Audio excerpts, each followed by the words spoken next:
Greetings, everyone. My name is Karen Hassasha, and I am a producer and the CEO at Timeless Arts. Together with my partner Della, we believe in creating safe spaces and environments where artists can express themselves, and we do that with a special focus on philanthropy. This Women's Month, we've been blessed to start Timeless Talk, another safe space where we facilitate conversations on the creative industry and the strides that are being made to make a difference therein. We've had amazing conversations for the past few weeks where we talked to directors in theater, we talked to actors. We hear that these days they don't want to be called actresses, so we've talked to female actors in the industry. And we've also talked to people who are thriving in other professional spaces, but taking an opportunity to thrive in theater as well. Today, we will conclude this series by talking to two amazing ladies who are legendary as theater practitioners. They've branched into film and so many other things, but still, their story is one of legacy to the theater industry. I'm not worthy to introduce these two ladies because it is more than an honor to be seated at the same table with them. So let's dive right in.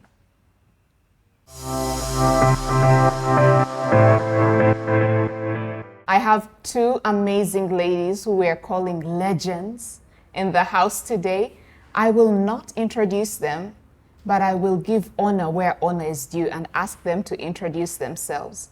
Welcome, ladies. Thank you, Karen. Thank you, Karen. Well, I was going to start over that side, but we've been given permission to start from here. Absolutely. Because that amazing lady over there is our senior here.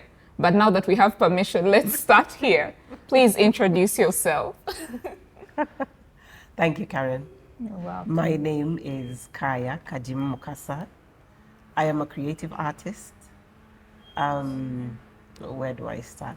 I'm an actress, I'm a director, I'm an arts manager, I'm a writer, I'm a content creator. I've been told that these days we are called content entrepreneurs. You told me that. Yeah.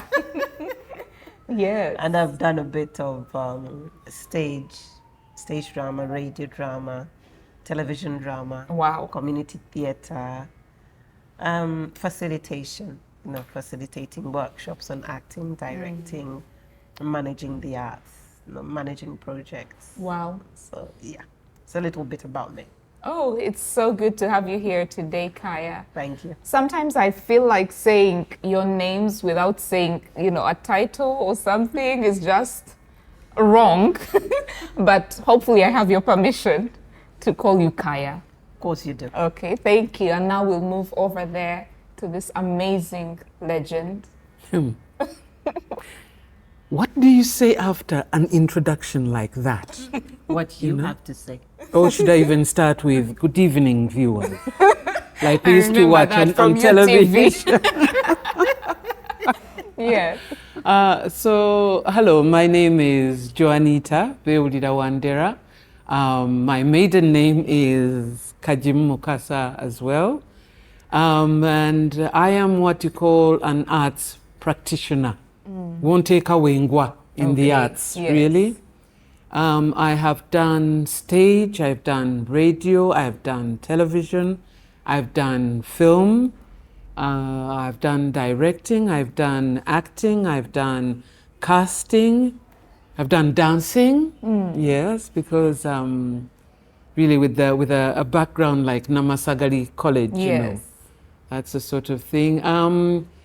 Many people call me Jewa, others Auntie Jewa, otherwise, and in the film industry, they call me Juanita, which is the Spanish original version of my name, Yes. Joanitta. So really, Joanitta came from Juanita, but of course, when you tell Ugandans that a J is pronounced HW, they'll... Yes. Let's not go there. But anyway,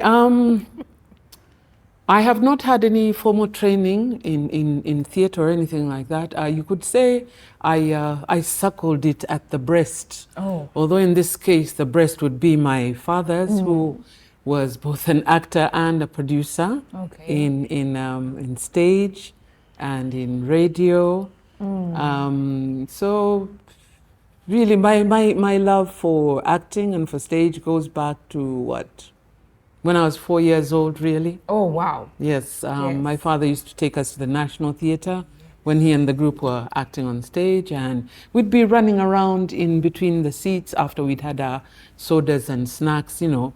And then one day I realized there was that world out there, you know, all these people living in that world, and I was totally mesmerized, and I've never turned back.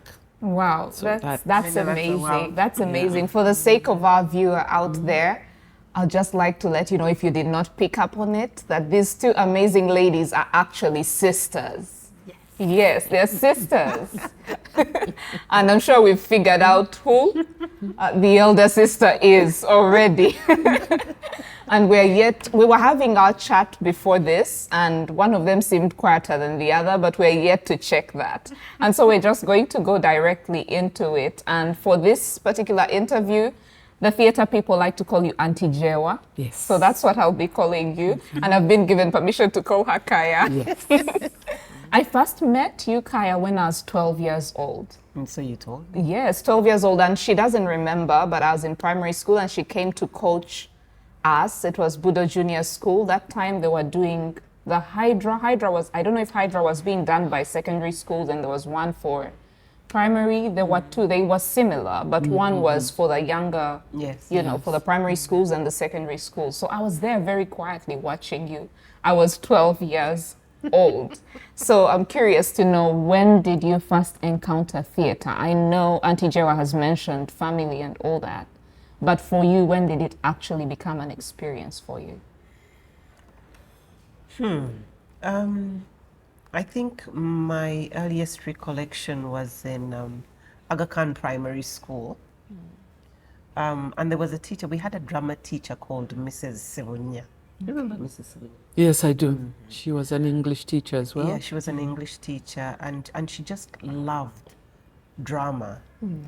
And I was one of the very shy ones, you know, at the back. I know you don't believe me when you say I don't I'm shy. believe it now, but no, because I know that artists can be really shy and introverted, and yet on stage they become something else. I know, Then we so can like- believe it, yeah. I was very shy, you know, but that was because I was, I grew up as a sickler, so I was in so much pain. Okay. And I just got sort of used to living with my pain. And because everybody was always looking after me, I just felt like I was giving them a lot of work. Okay. So I learned to be like really quiet and be at the back of everything. But Mrs. Sabunya was one of these teachers who encouraged all the children to be part of her productions. And they were beautiful productions because there was acting, there was dancing, there was music. And I loved dancing and I loved music. And when she pulled me to act, I came and I liked it. And when I went to secondary school, that was Nabisunsa Girls' School, I met Mrs. Birundi. And she was pretty much like Mrs. Sebunya. She always went for the quiet ones in my S1. And I remember, Mrs. Sebunya's play was Who Killed George Robin? I think, was it John Robin or George Robin, something like that. But we sang a lot and I enjoyed that. And when I went to Nabisunsa Girls' School, that is when I met Mrs. Birunji, and there was this play called Iche. And she just got everybody together. That's when she started teaching us about life skills and public speaking and like getting out of our shells and learning to express ourselves. And I enjoyed it. So I continued with it. And after ITEC, that was, which is now Chambogo University, it was Institute of Teacher Education, Chambogo before, after that, my parents encouraged me to go to Makerere University to study drama. And I was still really shy about that. But they just thought, why not? And when I got there, the department at the time was called Music, Dance, Drama, and Mass Media Communication. Oh. So they called us Musiru Dala Dala. Oh my goodness. For those of you who don't understand Luganda, that means extremely stupid, God's case, no appeal sort of thing. Oh. Can't do any other. Can't do anything I else, know so- you're a failure in life. Yeah. I didn't like that. I really did not like that. But there I met Professor Rose Mboa, who just changed all that. I mean, she just had amazing legend. magic. Yes, an amazing legend. And I was blessed to work under her direction and actually to work with her. And I remember in our first year, she directed the play Mother Uganda and Her Children. And that was the time, I think it was 1987, 1988. Wow. It was rebuilding Uganda. And the play was taken to the UK. It was taken to Libya. The rest is history. We made money. We were paid £300 for 4 weeks. I've never felt so rich. And 300 pounds in those days, Oh, yeah. I cannot imagine Oh, how yeah. much the value would be right now. I have never felt so rich, Yes. Yes, and I never looked back. I continued to travel, continued to do my drama, my theater, and loads of money from it. I'm enjoying life. Wow. I am. And did you, Auntie Jo, I had you respond to everything she said. Does it mean you went to the same schools? No, I didn't. I went to Aga Khan in primary school.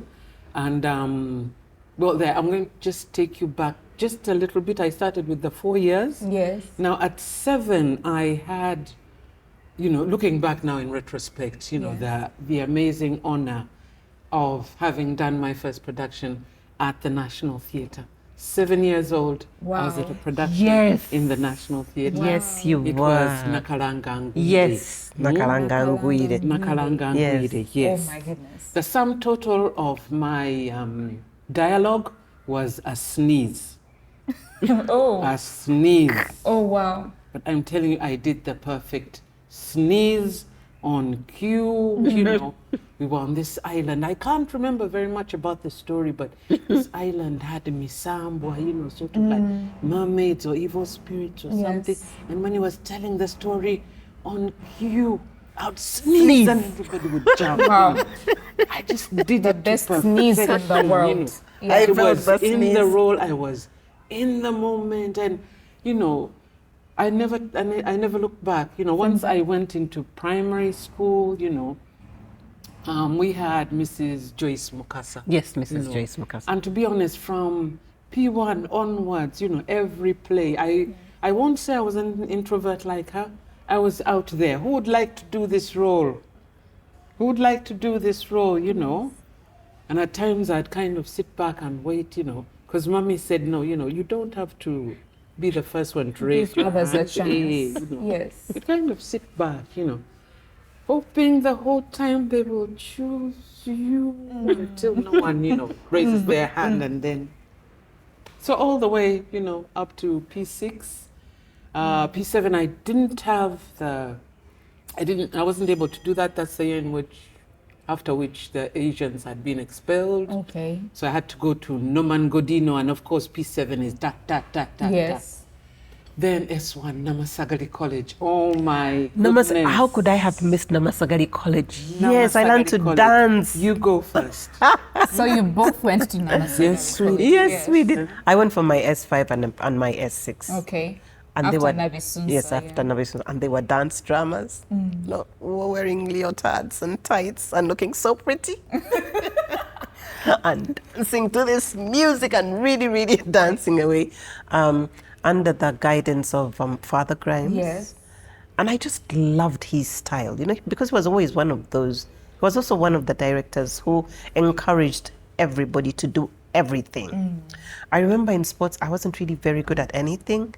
So he told me that I could actually learn to cheer groups, to date, I'm a very, very good cheerleader. Wow. But yes, because I couldn't do any of the sports. But yes, Namasagali College dance dramas were a winner. I think that is where I learned not to be as shy as I was before. I still am a little bit, but yes, Father Grimes, And we strive remember- regardless. We remember seeing those as children. I'm sure it was years after you'd left Namasagali, but we used to watch them on UTV. I lived for the moments when the production would end and finally get on TV. Yes, we used to watch them on UTV, I remember. Oh, wow.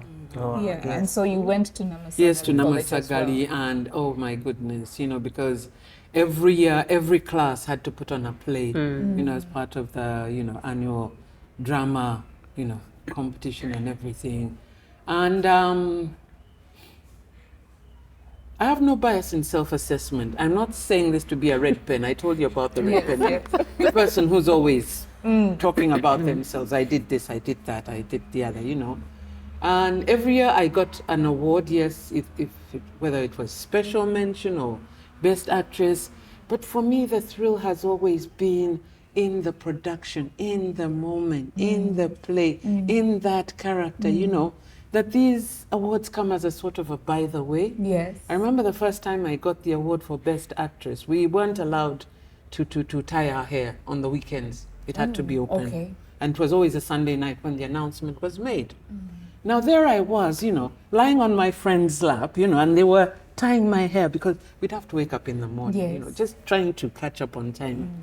And my name was announced. Oh my goodness, I went up on stage to get this Best Actress award, and half of my hair was tied, half of it was open, so I was partly embarrassed and partly scared because I could see Father Grimes looking at me with that look of, we Madam? will have that this afternoon. Do we have to talk You know, about and, this? You know, we talked about God being a part of all these things, you know, Yes. and basically that was it, you know.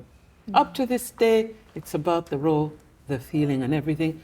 And I was, you know, you talked about the Namasagali productions. I was in the very, very first one. The one that went to the Ipitombi. theater for the first time. 1978. That was Ipitombi, right? Ipitombi, Yes. yes. Wow. Ipitombi, I was in the very, very first production. And then after that, well, I went away to university in India. When I came back, fortunately enough, you know, we Father Grimes came. He happened to be in town at the time, you know. And the minute he saw us, he said, you know, so obviously you're going to come to Namasagali to work. And we said, yes. You know, so we went, so I was teaching, but at the same time, I was able to work on the productions as well. So there we go, my journey, you know, continues. And when you went to India, what did you study? I'm just curious. Okay, economics and sociology. Oh, wow. Yes, like you said, oh wow, because we Yes. weren't allowed to do Musiru Dala Dala. By the way, when you were going through this whole Musiru Dala Dala thing, you know, I wanted to tell my parents, now that I've done your degree, Can can I I head go? for it, you know? And, but at the time it was still called that, you know, I said I'm going to bide my time and, you know, one of So these days. does that mean that the gap between when you went to university and she went, was it a big gap? Because Oh yeah, 4 years. Oh, 4 years. 4 years, Okay, yes, Because that means you were not allowed to, but then she had a chance. Absolutely, Okay. you know, and I kind of filled that by watching as many Indian movies as I could during that. That was the only thing. There was no activity. We were in a city in the north called Chandigarh, you know, where it was unheard of for boys to mix with girls in so many different ways. It was a women's college. It was even when we went to watch the movies, you know, the ladies had their own lines, the gents had their own lines. So it was through watching these movies, and maybe you'd get one English-speaking one once a week, you know, and the rest was just, you know, Bollywood the entire time. But give me any art that you can give me, and And you'll consume I will it. be able to Yes. survive on that, you know. I just want to say something about, you know, about what Jewa is saying. I said before that I truly believe that we are trophies of God's grace. Yes. And I know you've heard people say art chooses you, you don't choose it. And one of the ways you know that God is part of your journey is the way he parts the Red Seas for you. Joa said she didn't really have formal training, but I beg to differ. She missed out something, an important point. When she was working with the British Council, at that time, the British Council was big on supporting the arts through training. And we had workshops on acting and directing, on writing, on stage management, on lights design, on set design, on project management. You know, it was like the whole works. And she sat through all of these trainings. And she picks up, she's super intelligent. I can say that. Don't look at me like that. I just said it. I have no idea what you're talking about. So, we'll just take it from there. She's one of those people who picks up things like really, really quickly. So I do believe that her job lent her to the art, you know, much as she didn't really think it was. And and from that, a play, Mother Courage and Her Children, was born. Okay.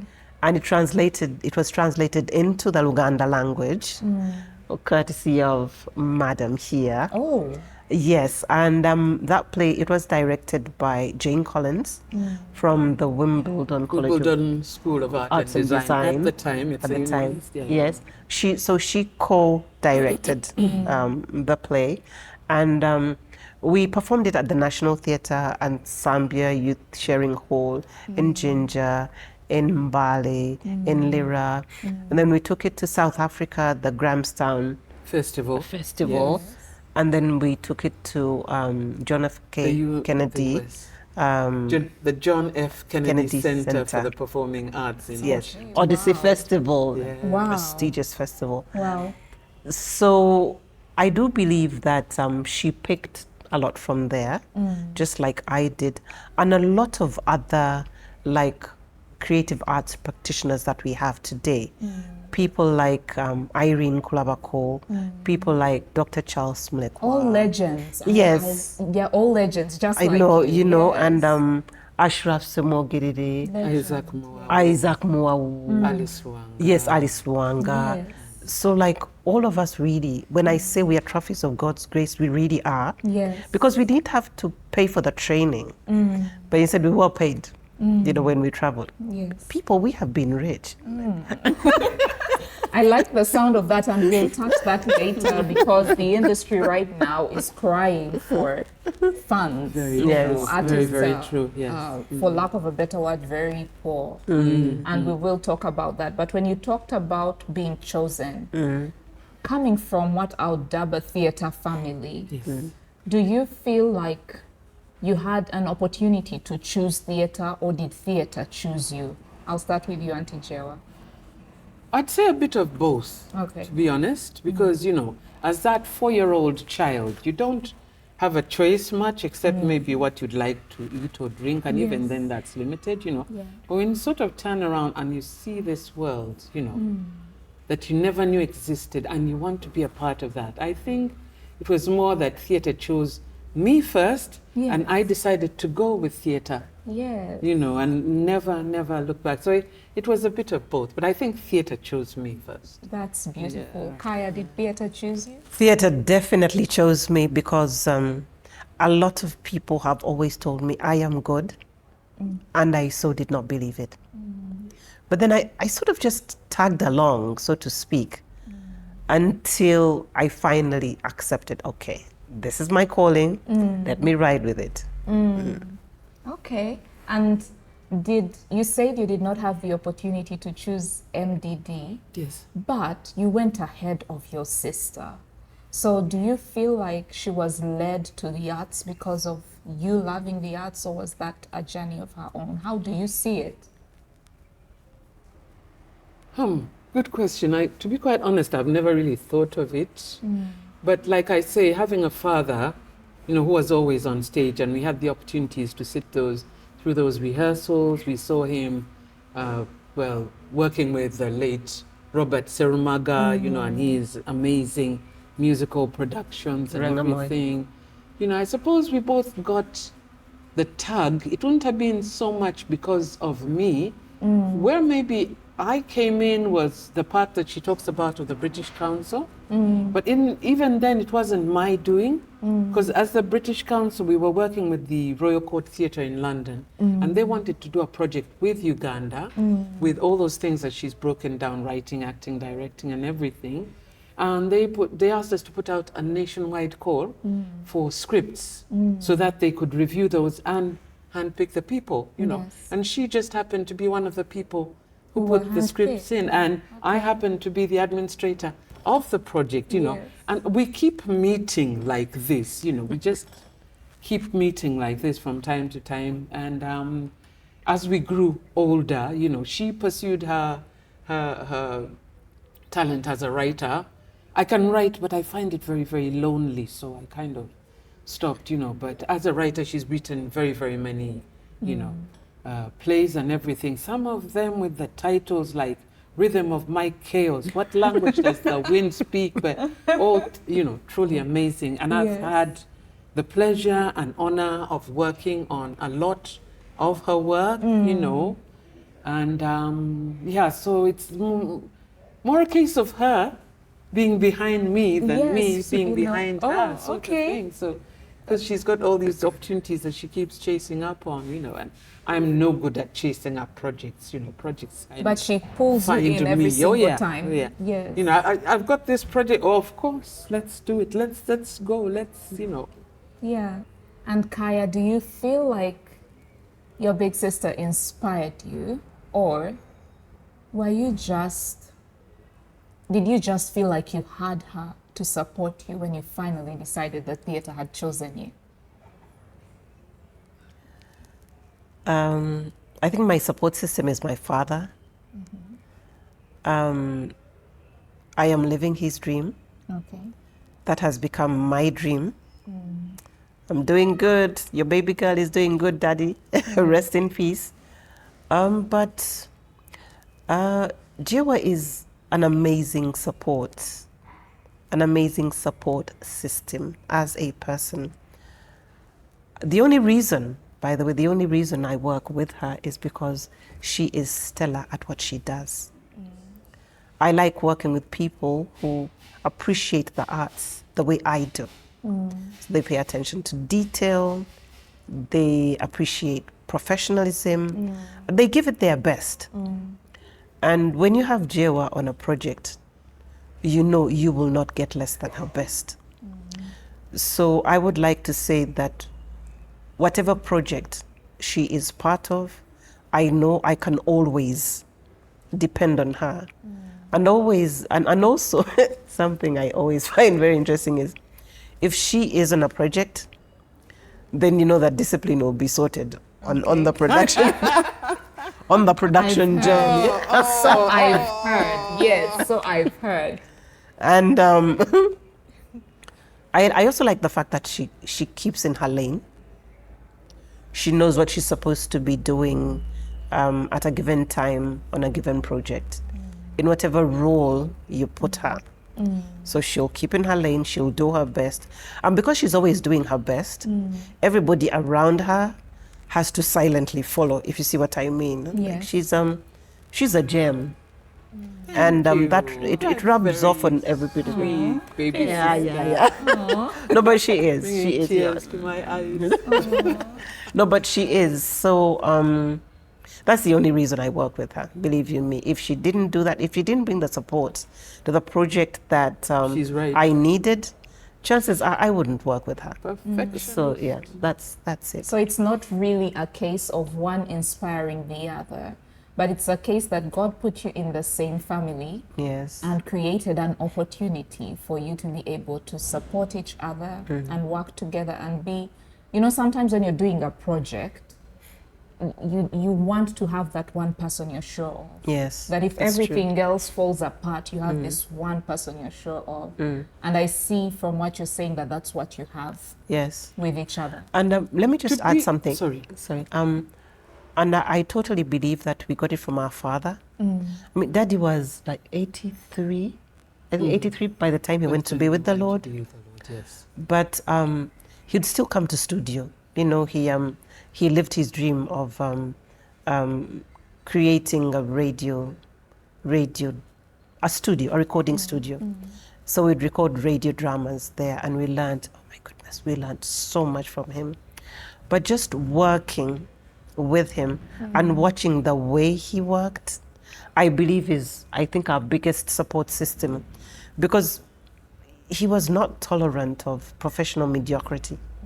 So you had to give him your best. And at 83, he'd still come to the studio and sit. I know he had a rare ear. He'd go, Akomkadim. We need to do that again. No, the sound is not right. And meanwhile, you're thinking, what is wrong with the sound? I think it's okay. But like when you'd go to the other side of the booth and listen, they would be that tiny little thing. So I think because we worked with him and he was a perfectionist, I believe that is where our gas comes from. Okay. He actually ran a project. He did a radio drama that ran for 36 years. Wow. True. Which radio drama? Wosu Som Wosu Imwani. Semwani, yes. Wow. 36 years on radio. Was that on Uganda. Radio Uganda? Yes, it was. You know, It so was. I've always looked at that and thought, you know, yes, I'd like to be able to do that, you know. But going back just a bit, I have to say she has inspired me a lot. Okay. You know, in the sense that, you know, like I said, I've always been so jealous that she went to do this MDT course, you know, and she came out. We're both writers, but I feel lonely. I feel bored writing, you know, and with her it flows so I well, you know. know, and she's It's an also introvert a in me, business you know, like- person, which I, you know, bless my heart, I am not, you know. So she'd write these plays and be able to get the funding to do these plays, you know, and I was waiting in the wings to be a part of these, you know, of these plays. So I have to say she inspired me a lot, you know, and from watching her and her training and everything, she talked about all this training that we did with the British Council and the Royal Court Theatre in London. And it's kind of different when you're the one running the project. You're thinking more about, you know, how the day is going to go. Are the participants there in time? Are the meals on time? You know, there are payments there, you know, there are sleeping arrangements for the practitioners from the UK and wherever. So you don't really get a chance to really be in the training, you know. So I always told her, you know, learn whatever you can and then come and train me, you know, which she's done a lot of. So although I say I haven't had a lot of formal training, I've had a lot of kaya training, which I believe is better than any formal training, to be quite honest, you know. Just working with her on one of her plays is a full-blown workshop. You know, the way she works out her day, from day one of rehearsals, you know. She'll give you a schedule that spans the entire month, you know. And she knows what she's going to do on day one, what scenes she's going to work on, who she's going to work with, you know, who is present, who is not, what costumes need to be done, you know. And everything is falling into place with all the different props and everything, you know, which is an amazing thing. But it also means that when you go to work on another project, yes, I have been labeled difficult only because I've worked with the best.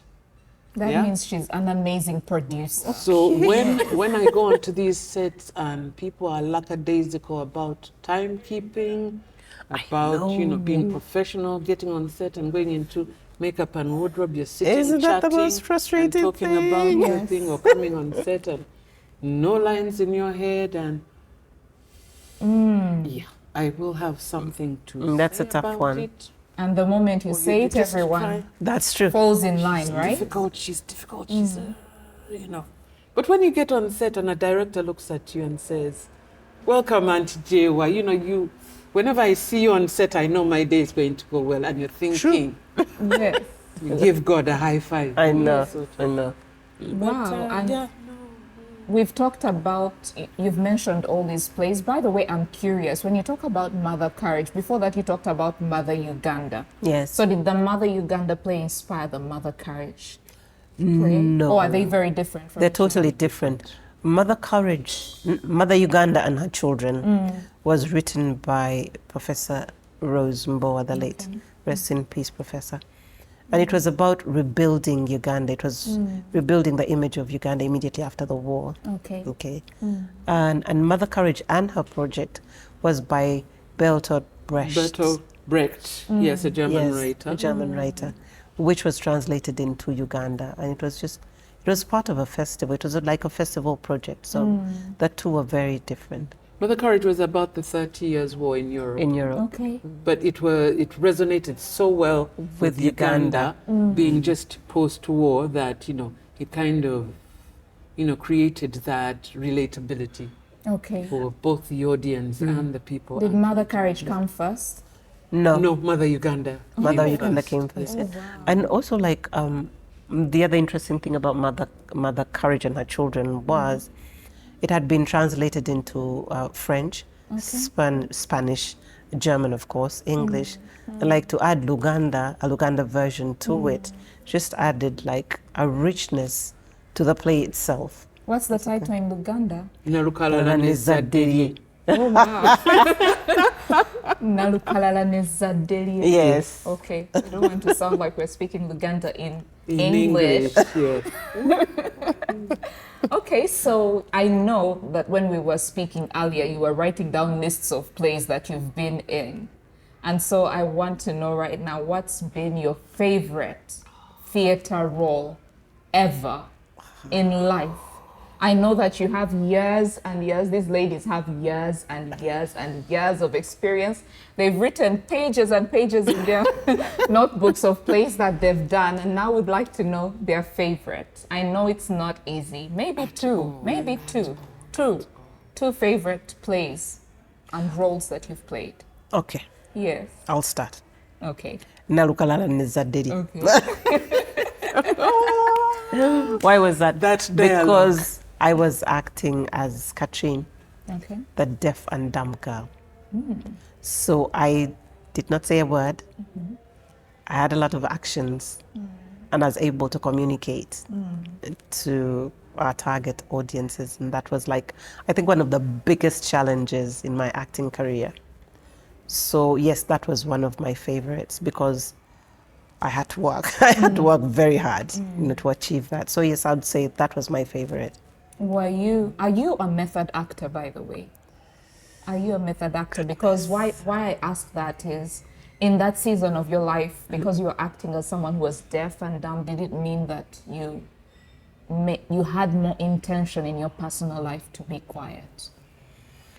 Well, it's a bit of both. But you see, at that time, what can I say? At that time, opportunities were limited. So you had to go with what was available. Okay. So I don't think that would apply then. It was an opportunity that was born out of the series of workshops that were supported by the British Council, and I just felt like really blessed to have auditioned for that part and gotten it. And also one of the things that really attracted me to it was the fact that it did not have any dialogue. How did you And I audition wondered- for that? I'm curious. I know. The auditions were held by, it was a joint effort between the Royal Court Theatre in London and the Wimbledon School of Art And Design, sorry, yes. Wimbledon School of Art and Design, And Design. and Makerere University. University. You know, Professor Rose Mbowa. I think she's a professor now, Jessica Kabwa. Yes. Yes. So yes, those she are is people right on now board. at So those Makerere, teams yes. kind of sat down and they auditioned. There was an original Katrine who first did the role. She ran off with a French boyfriend. Oh, But oh my. at We're the- getting you know, that tea. when we were, you know, when we were sort of coming close to actually performing, you know. Oh, really? And one day, Professor Rose Mbowa just turned to me and said, "Why did you not cast your sister?" You know, Because and she is my I was sister. looking at her and I saying, because she is my sister. Said, obvious answer. Joanitta now Olimba. And she was telling these people, she has a sister who acts very, very well. She was my student. She was, you call her. And I was only too happy to. And well, at the time, was it I'm wondering what you were using because there were no mobile phones. That there were those, yeah. No, it was. It goes back. Yeah. Yes. And so she got on the project. So your favorite is that one. Yes, What's it your is. favorite? I'm still trying to go down my list, to be quite honest. Or maybe two. As Mother Courage, as it evolved, we got several Mother Courages. The original one was Professor Rose Mboa. And then after some time, when she couldn't do it, we got Alice Luanga. And then it got to a point where we didn't have Alice Luanga, and then she cast me as Mother Courage. You know, so yeah, I have to say it was one of those, it was a very, very tough role to play because it's all about the war and this woman struggling just to get her children through the war, you know, dragging around this cart, you know, things that she used to Putembea, if you like, as she went through these different war zones and trying to keep the children, you know, alive through it all. And, you know, ironically, at the end of it all, she had lost them all. They had all died and something like that, you know. And but then after that, she wrote a play about, you know, for the rehabilitation of the people in the north. That was I'll Tell Your Father. I'll tell your And it was about this family that was displaced and their lives in a displaced camp and trying to protect their children and being the best that they could be in a truly, truly unnatural situation. The kids had seen so much war, they'd been through so much pain. The parents are trying to hold it together. They themselves are in so much pain. You know, I think that is the one that really got me to dredge up, you know, my entire being, because not having been through a war, I am Ugandan Karen, I have never been through a war. And yet, I have never been in a war. where were you when those, you know, wars were happening? I was out of the country. the Idi Amin one, I was in India, and the ones that followed after there. And then, of course, like I said, when I came back, I went teaching Namasagali. Oh, so you were far from If you had everything. ever gotten, you know, to Namasagali, it was a whole world out there. I never, ever experienced war. You know, and here I was having to dredge up feelings and emotions and live a life I had never lived through. Yes. You know, but fortunately, I had the best director this country has ever seen, you know. Blushing. Who kind of talks you through the whole thing. She makes you smell the place. She makes you see the place. She makes you feel those bombs going off in your chest, the feelings of having to run out at night and sleep under bushes to hide from these rebels, the horror of seeing people killed when you haven't actually seen them. And I'll have to go with I'll Tell Your Father. I'll Tell Your Father. That was the one. Wow. Yeah, that was a tough one actually for you. And you know, when you mentioned Mother Courage, because you both mentioned Mother Courage, Irene Kulabako mentioned Oh, Yes. Mother Courage as She well. was. let me first applaud Irene. Okay. Irene was amazing. She was. truly amazing. She was amazing. She was this prostitute. Drunken prostitute most of the time, and she just pulled it off to a T. Oh, You she can did. imagine people in war, you know, and this torn dress of hers, you know, that she wore from time, and she was still, you know, being that prostitute with all these guys, you know, the generals and whatever. She was and, good. You know, and an She was amazing woman to work with. Yes. Wow. Truly, truly amazing. Yes. As an Wow. actress, as She a was. director. You know, if someone asked me to name 5 top 10 best actresses in this country, Irene Kulabako would And directors. Yeah, she's both. top. Wow. Top 5. Yes, she is. Amazing. And as a producer, I'm now curious about Mother Courage. I want to read that play because having spoken to 3 legendary women in theatre, Yes. and you've all mentioned that play, Yeah, we have. then I believe that it's something we definitely have to look at. Theatre Absolutely. practitioners, we need to read Yeah. Mother Courage. Please, We please do. do. Mother Yeah. Courage and her children, Mother yes. Courage and her children. Okay, I'm definitely going to look it up. Please. Yeah. So we've been celebrating Women's Month, and this conversation crowns Women's Month for us. Okay. What I'm curious to know from you is, has it been different for you in this industry as women, looking at it from a gender point of view? Has it been different for you? When you say different, what do you mean? Gender, Breakdown? you know, gender roles play a big role in different spheres. And right now, in this day and age for us as women, theater is just coming back up, so we can't say we have much experience with, you know, gender challenges. But I know that in the film industry, for the younger actresses, or who now prefer to be called actors, they don't even want to be called actresses. Yeah, so for the younger female actors, there's several challenges they deal with just because they are women. And when I asked Irene the same question, she said in her time she did not experience much of that, but I feel like the value system back then was very different very from different, what we yes. have now. And right now, I can say, yesterday I was speaking to a friend and I just say, these days people are ruined. I think we're ruined by being so open to the global village, as you look at it. And in those days we were safe. Our African values were, you know, Very much still in very place, much yes. in place. Culture and tradition held a place of high esteem, both positively and sadly also negatively. But the positive to me outweighs a lot of things. So looking at it from a gender point of view, and Okay. all the years you've had as women practicing in theater, has it been different for you? Okay, ma'am, may I go first?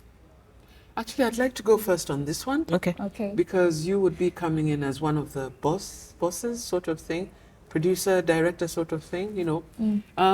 Mine would not be the best case to us because, you know, looking down at all these different productions, you know, she's mostly been my producer and my director, and she's always done it right. All the actors were respected regardless of how big a role or how small a role you did, you know. And you just got in there, you did your work, you were all treated right, you know. There was never a hint of, you know, discrimination or sexual harassment or anything like that, you know. And of course in Namasagari I was a director, I was a producer. You know, even when I went on into series or something like that, you know, there was Center 4 where I was both director and actress. There was the hostel, the beginning of the hostel, I was director. Always trying to do it right, making sure everybody was treated right. So from that point of view, I wouldn't say I faced any challenges, but as you said, in those days, the values were still firmly in place, you know. So, no, but these days, yes, I have heard of some horror stories, let's put it like that, of the kind of challenges that the gender, it's just that I haven't. You haven't experienced them. I wouldn't say I have, or even if they were present, you know, someone would kind of look and say, okay, let's go to, you know. So They know maybe- better than to do that in front of you. Well, I would have something to say. You know, I Yes. don't care if you would fire me, or if you were my boss, or if you were the money man behind it. I would definitely have something to say to you. You know, so Kaya? What I would like to say is our journey has been a blessed journey. And we worked with the best and we were protected. Our journey has been professionalism is key.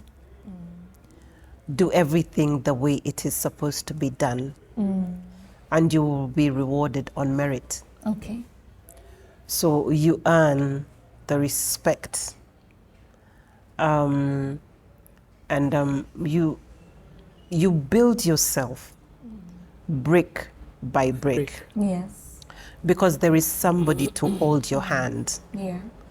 every step of the way, and somebody to teach you how to do what you are supposed to do, Okay. up to a level where you know this is the right thing to do, and this is how I start from step A to step Z to make it good. So I think that is really the difference. We learn from the best. They were willing to teach us the right way. And also because they respected the arts, because they respected themselves, because they had reputations to protect. They also taught us to look at the arts that way. Yeah. So that is what we take to the workspace. And so that's what I would like to say. Our journey has pretty much been different. Yes. Very, very different. My heart cries out for some of the creative artists today Yeah. because they didn't have the kind of training that we had, both formal and informal. And they haven't had people who have their interests at heart. Yes, to look out for them. No, to look out for them, to teach them to do the right thing. And they're being used. And because they don't know any better, Yeah. they let themselves be used. Yeah. So yeah, my heart bleeds for them. And that is one of the reasons why, as we've been talking, I really, really want to push the masterclass program. Just let everybody know they're valuable as creative artists. Yes. And they don't have to be less than they are to become what they need to be. They can just take the right road and they'll get there. It's slower, but eventually you get It there. pays off, yes. Yeah. It pays off. Yes, because you get actresses, and they'll tell you, we're being sexually harassed on set, and some of us had to go through the casting couch. You've heard of the casting couch? I've only heard of Where the if- casting hotel room. Oh, the Yeah. casting couch is wherever it is, if you want the role. Are you Yes. willing to sleep with the person in charge of doing the casting, And many of the girls are going through this process. And I say, why? You don't have to, And unfortunately, sadly, the reply is, Auntie Joa, you see you've made it. You see you're already there. Some of us are still trying to make it, So we have to do what it takes to do this. And I'm thinking, at the end of the day, how are you going to look at yourself in the mirror and say, I got this role because I did this, or because I took this kind of mistreatment, Yes. just to stay in the role? You're so unhappy, I mean, even out there, for example, Hollywood, so many women and girls are coming out to say, we faced this on this and this set, and we faced that, and it's becoming more and more and more open, and more people are being brought to book because Yes. of that. Yes.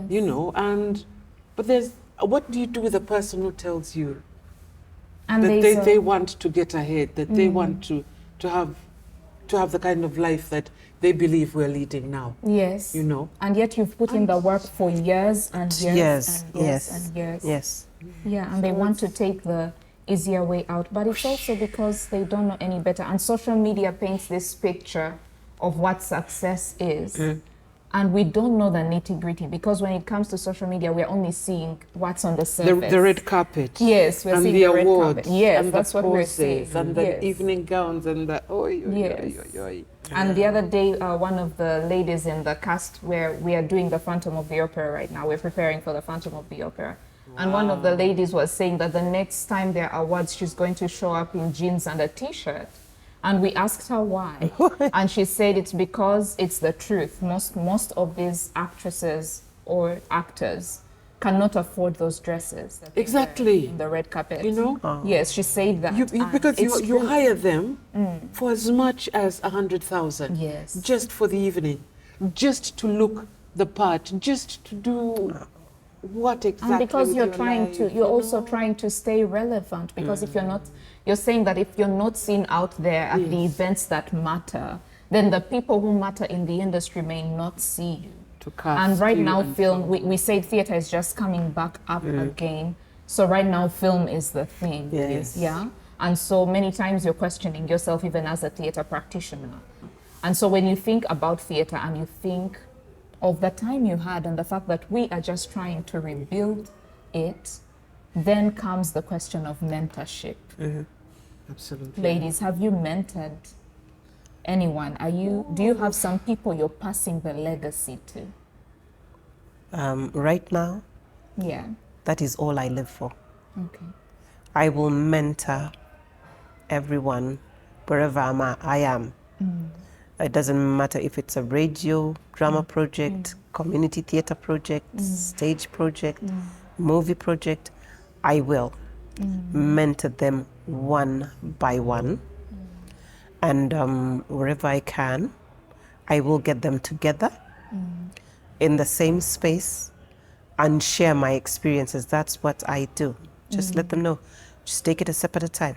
It takes time to build it, Yes. but you will get there. So yes, I am mentoring them wherever I am. That's amazing. And Yeah, I like the part of wherever I am. I'm going to add whatever I do. Okay. You know, because there are times when you don't really get a chance to mentor people as a one-on-one or as a group. Let them watch by your example. True. Yes. You know, when you're on, you know, a set or in a rehearsal, how are you carrying yourself? Sure. What do you do? What do you do when you get on? What time do you get there? Are you on time? You know, do you have your script when the director says, "Excuse me, okay, let's start scene this and this and this," and you immediately get up to go and do the scene, as opposed to kind of just, you know, Are you on your 5 phone? minutes later, you kind of, you know, Yes. and you, you know, no, I want, you know, forgive me. A lot of people call it lugezi, but when the director says you move, Yes. you're talking about time. Yes. You're talking about the amount of time you need to spend rehearsing that part. What is it? And you'll find that those people who usually stand up quickly and go and sit in the space are the ones who benefit Yes. most from Yes. this, you know. And the ones who suck the pens, you'll see them straight away. When you watch even a rehearsal or even a production, you will see who the pen suckers were and the ones who And in know just the a short importance. time Yes. through a project, you'll see who the winners are. Yes. It's Exactly. from the way they Exactly. conducted Yes. themselves in those I know. I mean, moments. you experience horror stories where you find an actress saying, "Nze nkola chenja director tangamba chakola," you know, like the director doesn't tell me what to do. Can you believe I it? will do it my way. And you're thinking, excuse me, do you want to rephrase that? But then that's maybe what they know, which is very sad. It's very, very sad. So when you talk about mentorship and coaching, it's very important. They have to know, they have to understand what it means. Production etiquette is what I call it. They need to know. Yeah. It's the only way to get ahead.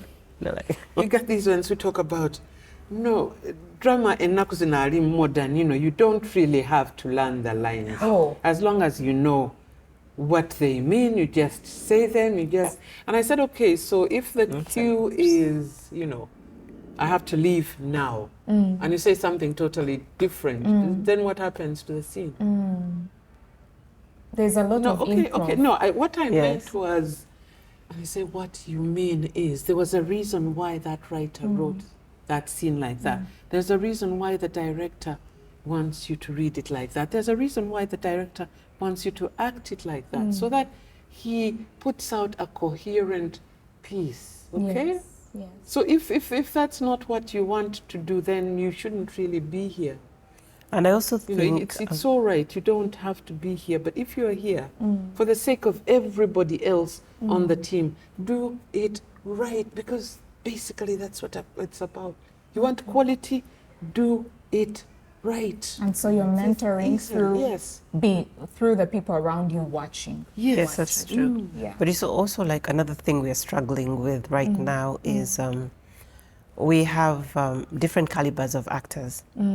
Some who do improvisation and they have mastered that art and they do it well. Yeah. And there are others who are being introduced to working from scripts Yes. and they come from a culture of improvisation.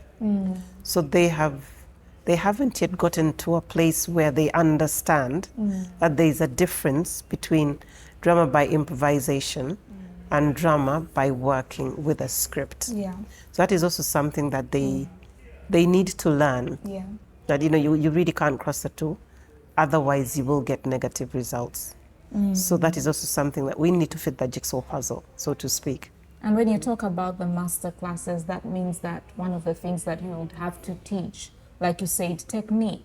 Yes, Yes, technique and the skills required to do the different types of theater totally, out there, or the different types of film. Let's say if it's film. yeah. totally. So people need to know technique. And I think one of the gaps we have in our theater industry today, or even in the film industry, is that people have not been taught, they've not been trained, they've not been mentored, and they've not been skilled. Yes. So because I Yes. have the interest and I go to an audition and I nail, a part, then I come into that. If I'm not a person who's motivated to go and study on my own, Yes. then I'm just going to come, to the set and bring whatever I bring as Karen, not necessarily what I've learned or taken the time to be taught. True. And that's a big challenge, and that's why mentorship is very, very, very, Very important. very important. So I have an interesting question right now. Okay. Between theater and film, what would you choose? May I go first? Yes. Theater is my first love, Okay. and I'll go back in a heartbeat. I'm between, radio, stage, and film, but I can't leave theater. Okay. Yes, my Okay. first love. I have to say, film and television is where the money is right Yes. now. Yes. But like her, theater is my first love. What I will say is this: although television and film is where the money is at right now, I would like to keep coming back to theater. Just to replenish my skills, just to is get true. into, because you get a longer time to get into a role, to get Yeah. into a part, and to kind of live there. That it helps with the way you portray your role on screen. Screen might be a bit smaller than the Yeah. extravagant gestures of stage, but still the talents that you learn here in acting. Because remember there, it's just that scene. You do it, boop, move on to the next one. Yes, yes. So if you don't already have that foundation in you of how to get into the character, I call it wearing the overall, then you're going to have a problem. You're just going to be mouthing the lines as opposed to actually being that character. No, I will always find a way to go back to Yes, theater. Okay, stage so theater is the foundation. You both choose theater. Yes, You absolutely. said something, Auntie Jewa, which is very sad, that right now all the money and funding is in film. And yet from your stories, of your journey earlier as you got into this, it seemed like the money was in theater because funding was coming in for theater projects, and right now that's not really there. No. So the question is, what happened to theater? May I go first? Yes. Okay. My experience is, for example, the National Theatre. At the time when we were working at the National Theatre, like closely with the National Theatre, Yeah. the directors of the National Theatre were theatre practitioners. I'm talking about Dr. Stephen Ranjezi. I'm talking about Mr. Joseph Olgembe. They knew. Robert Serma. Yeah, Robert Seramaga. Yes, they knew what it means to be a creative artist. And they were keen to make sure that the National Theatre remained the theatre hub that it's supposed to be. So they would go out, like to embassies or, interested parties to source, Yes. for money to do theatre. And they were the ones who were big on workshops. Okay. Okay? So they made sure that it was done right from the beginning. Okay. And then also, like we had, for example, the British Council at the time, the director then, I know that every year they have a different focus. But for about 5 years there, the focus of the British Council was really with stage drama. So they were interested parties, and they would also bring people of expertise from the UK who were also supported because they had other partners. Yeah. So that really, really helped. Everybody, like the big guns, so to speak, were interested in the craft. Okay. So it was easier to put together money. So I think that's what I would say right now. And then also the people doing the art were interested in the art itself Yes. and doing it properly. So once a project was put in place, there was no choice but to put up a stellar performance. And so when everybody who had sponsored the project would see it, they would see where their money would go. Yeah. So I think what we need to do right now is to get us, who are in the arena, so to speak, to learn to do fundraising. Like if it means knocking on doors and that kind of thing, just get specific and say, okay, now we need to get this money back on stage, pretty much like you're doing. Choose whatever production you want to do. Find out a cause that you can support with the theatre, and then go, approach people on maybe emotional value or charity, so to speak. Social, what do we call corporate social responsibility? Yes. And just get it back, because the people who know what to do are there. We're still here. So I figure we just have to get together and put it together. I think that's what we need to do. Auntie Joa, in your opinion? I think we just need to go to government and find out where they are putting our money. Because it exists. It exists. We just have to find out where it is, Because, for example, I know that UCC is giving money for people making films. Yes, it's there for film. Yes. So why isn't it there for theatre?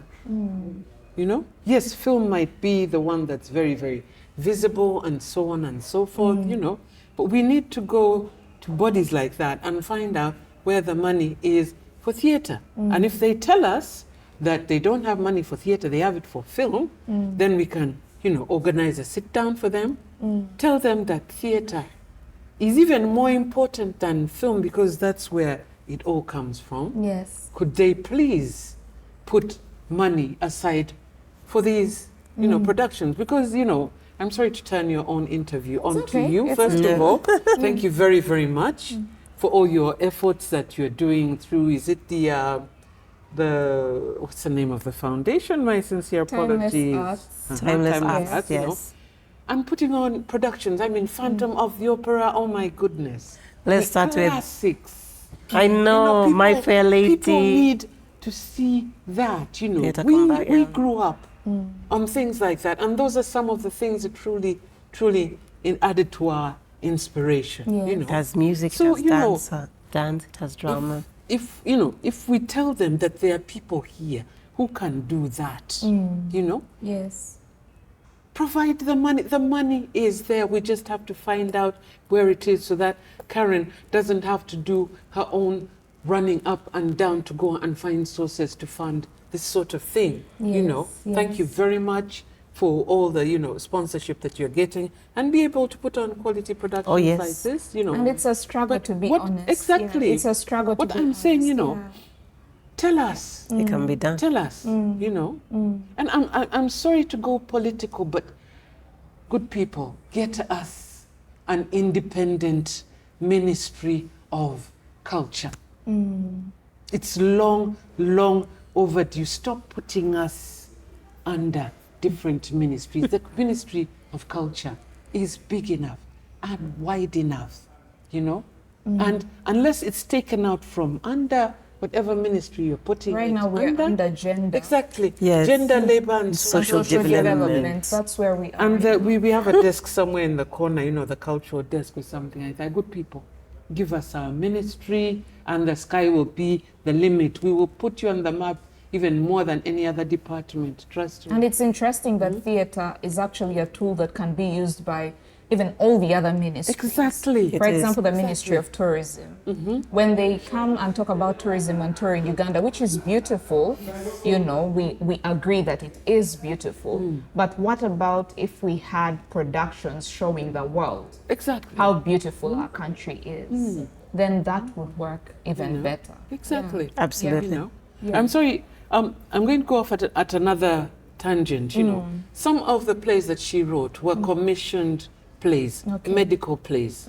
There was this particular one about, HIV taken a step further, Apparently, when an HIV mother goes into labor, she's given a drug called, well, I won't name it here because I don't know if it's the current drug, but at the time it was nevirapine, and once the baby is born, they give the baby nevirapine, And she got quite a bit of funding to do this play that The title was Someone Cares, Someone wasn't Cares. it? You know, and we took it all over the place to sensitize women, Yes. you know, on the importance, you know, of going for these antenatal checkups, you know. Yes. And if you're HIV positive, there's a good chance that your baby will survive Yes. because of this drug, okay? Prevention Now, the of problem mother to was, child. I think it was given through an injection or something like that. And on this one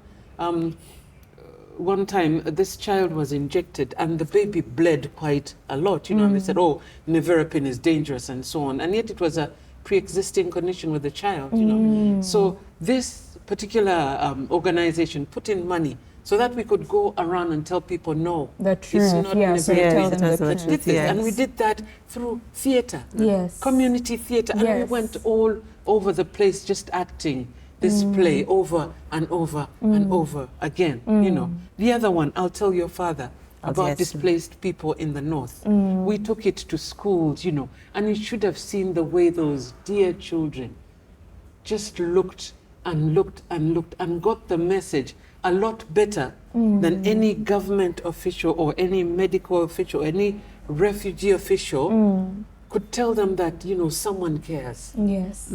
There are people out That is there very reaching nice, someone out for you. cares. We haven't forgotten about you because of the traumatic experiences that you went through. Drama, Yeah. theatre, Yeah. I you know. know? Yeah. So, you know, good people, there's a lot more we can do than those, you know. I'm not knocking film and television, by the way. I love it. I love it. I'm just saying theatre. We need Yes, we need, funding yeah. for theatre. That's it's the truth. just as, That's the if truth, not yes. more, important. And you've spoken like a true legend. You know? Totally. Oh, Yes. you know, good people, let's get out there. Let's you know, Trust just her. Trust her. make the noise. We want money for theatre. You know, We want money for theatre. We do want money for it. theatre. We need it. We need it. And in more the like, famous yes. words of a friend of mine, Patrick Nkakalukanyi, we want more. More. Yeah. Yes, Yes, we want Patrick, more. yeah. We want more. I know you want to wind this up, and like you said, we could talk and talk and talk until the cows come home. But I think that there's a very special aspect that I need to address for theatre, and that is the issue of age. Okay. All right? Yes. A lot of people drop off along the way because as you get older, people say, muchakola ebya drama byamwe, sort of thing. You know, I want to encourage people out there, artists who've given up this trade, come back. Because we portray real life. And in real life, there are older people. There are Yes. people our That is age so true. and older. There are grandmothers and grandfathers, you know. And I'm not saying this because I'm a very proud grandmother, but, you know, come back with people. We need are you, grandmothers, you know. two beautiful Let's not have grandchildren. theatre productions with people with chalk in their hair, you know, and all sorts of things trying to make people older. We are here. The talent is here. Come back, people.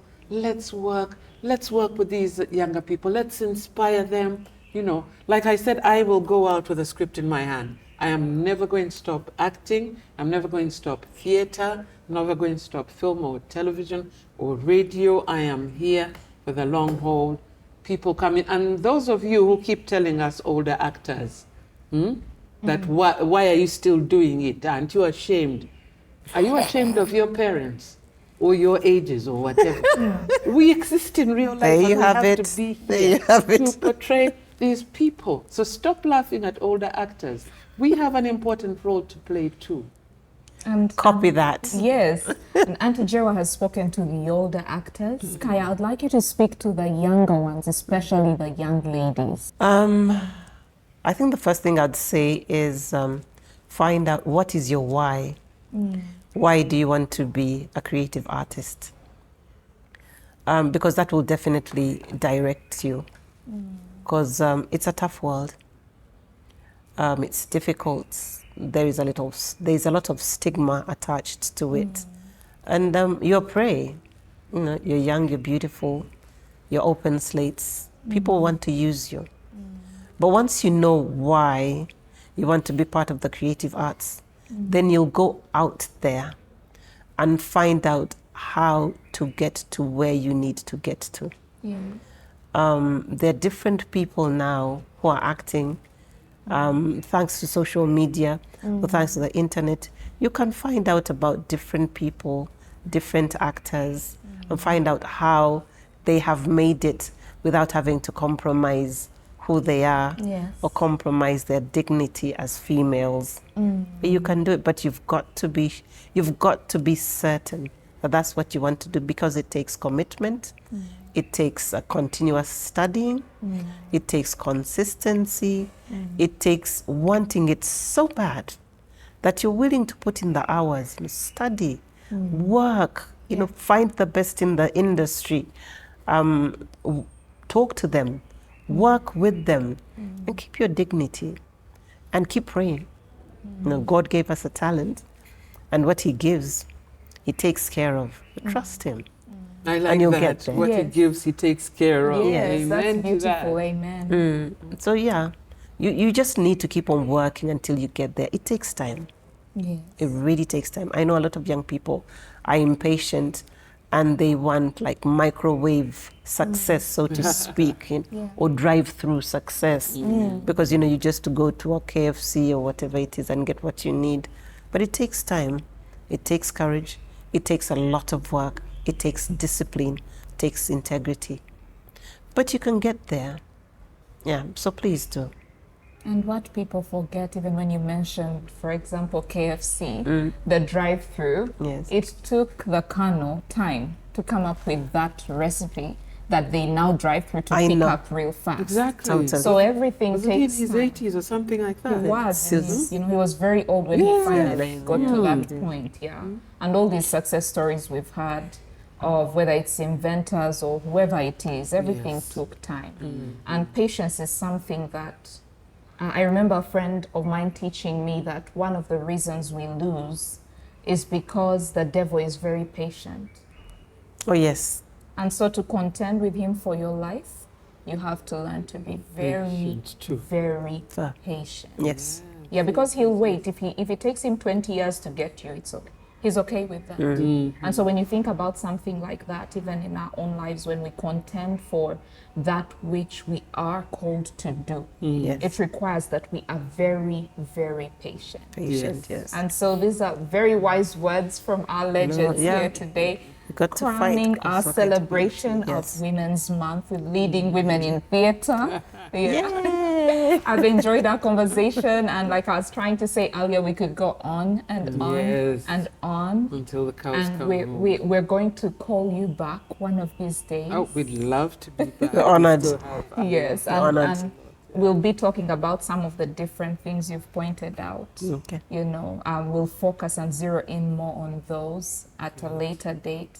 But for now, Timeless Talk is grateful to have you. Thank you so much for Thank honoring you. our invitation. Thank you for having us. Yeah. Thank you very much for the And invite. I hope that you've written some notes, everyone out there. And if you bump into any of these ladies or you're interested in finding them, just write a comment down below and we'll get in touch with them on your behalf.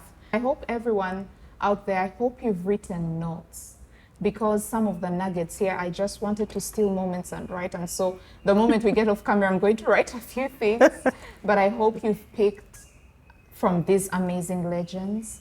And as we wind down Women's Month from here at Timeless Talk, we just want to say thank you for watching. And we will be back next week or in a couple of weeks with more at Timeless Talk. And from us at Timeless Talk with the lovely legends Kaya and Auntie Jewa, it is goodbye.